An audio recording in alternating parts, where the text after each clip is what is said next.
Hello, my name is Pond. Pondalina is my name. Funny, right? I think so. So everyone close to me calls me Pond.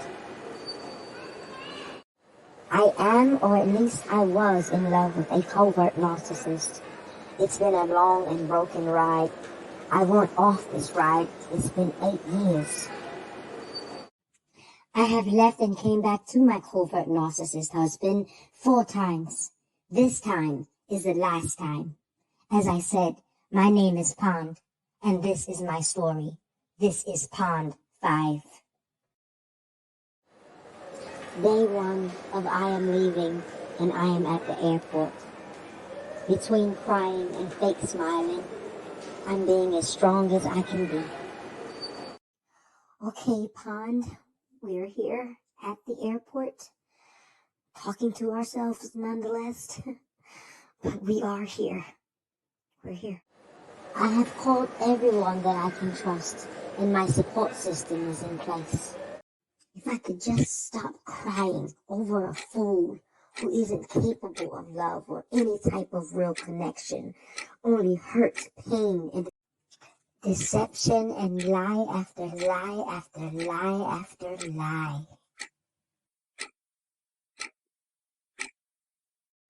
I have got to be okay. I've got to be okay. I've got to be stronger than ever before. I'm doing it all for her. This is my daughter. This is Maggie. My Maggie.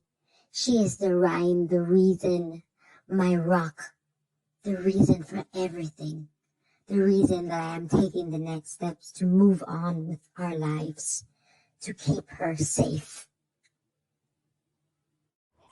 This little girl is my prize, my golden winning ticket.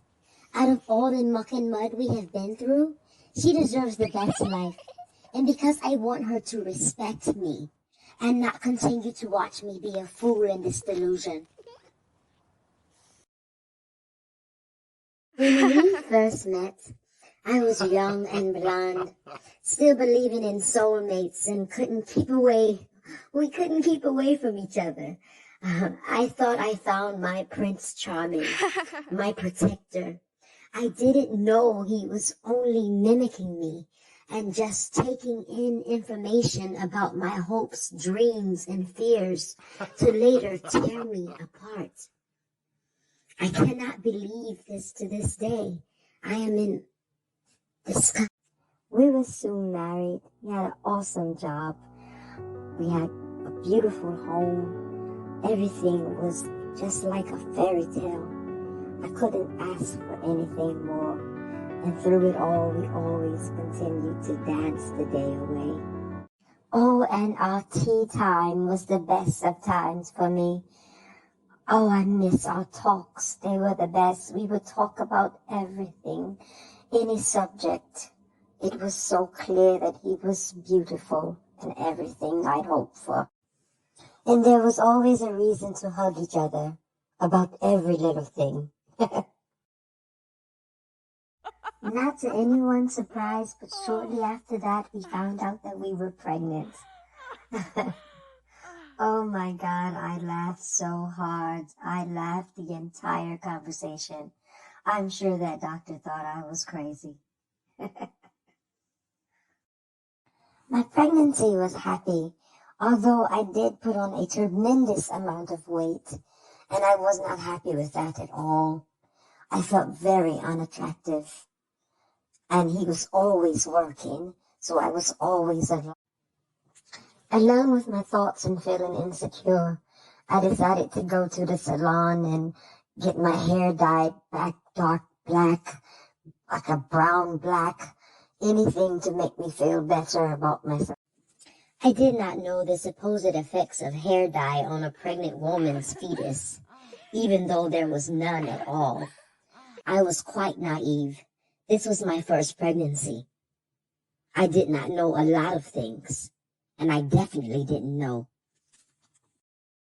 I didn't know that my husband absolutely positively hated black hair on any woman.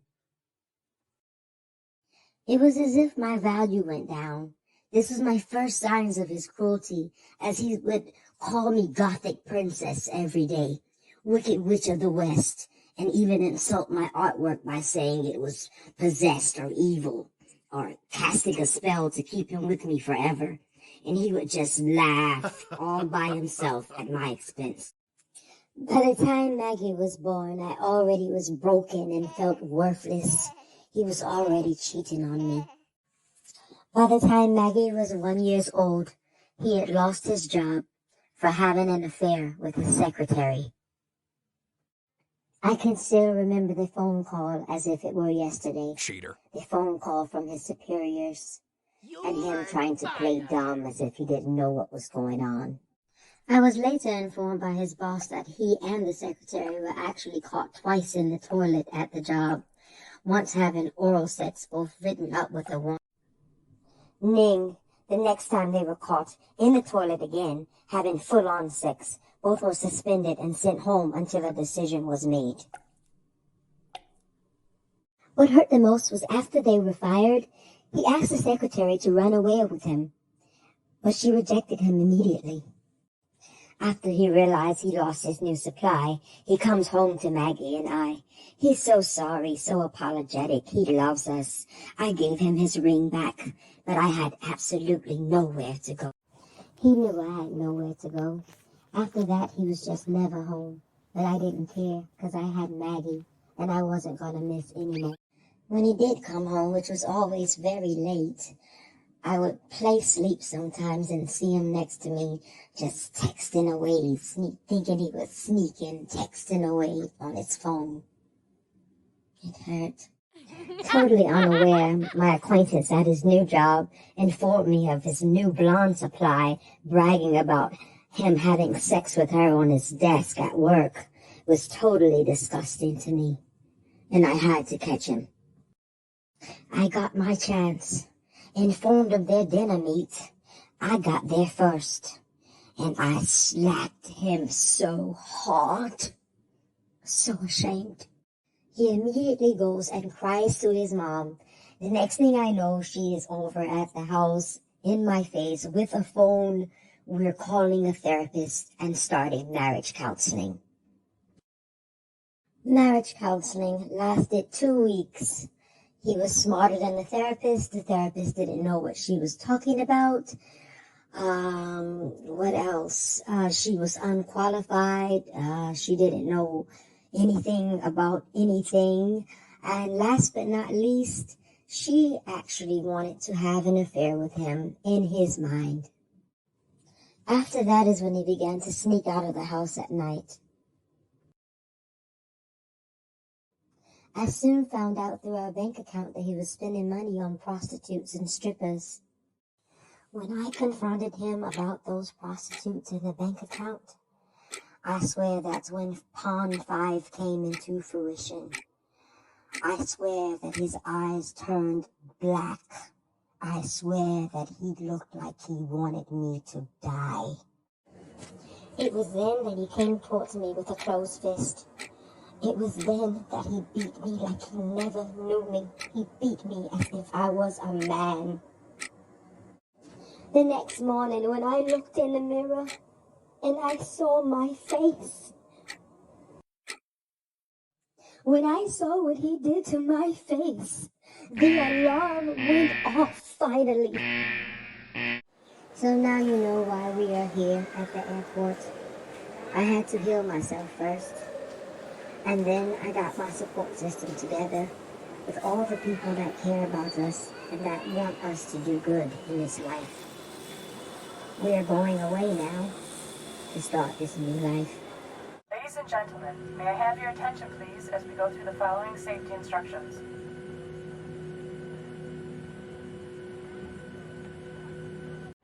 On a plane, I get a chance to be quiet and reflect.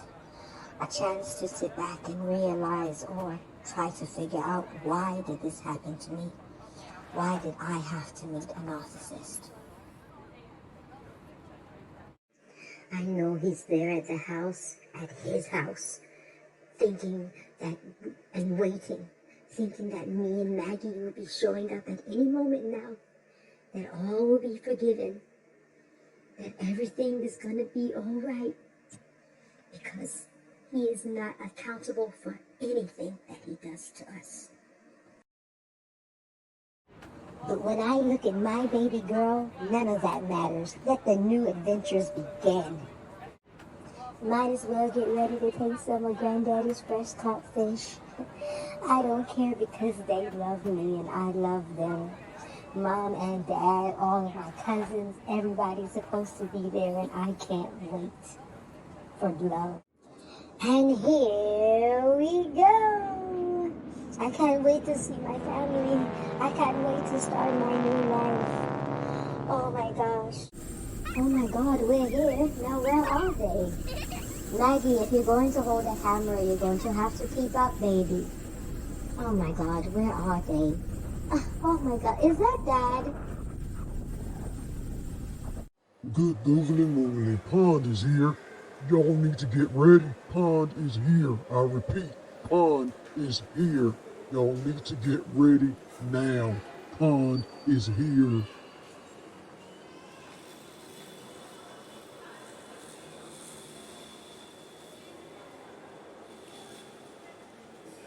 Hello, Pond, my beautiful granddaughter Maggie. Hello, oh my goodness, we have no time to waste. We gotta get back, we gotta go, we gotta go, we gotta What go, is go, going go. on? What are you guys up to? Oh my God, everyone is here.